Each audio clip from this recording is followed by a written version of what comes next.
کیا بات ہے بیٹا؟ میں نے پوچھنا تھا کہ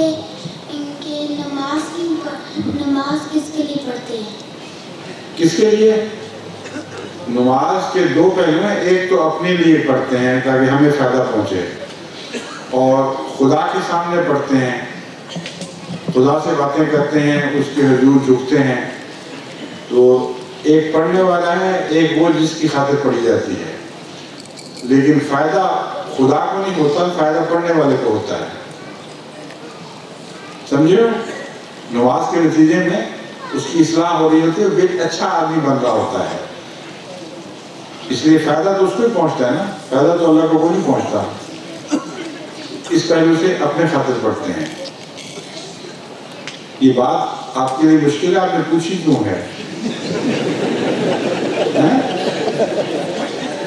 کسی نے پڑھائی ہے آپ کو؟ پھر کیوں خیال آیا آپ کو؟ کیونکہ میرے جواب تو آپ کو سمجھ نہیں آ رہا، آپ کی آنکھیں اسی طرح بجھی ہوئی ہیں۔ بیٹھ جائیں، جزاک اللہ۔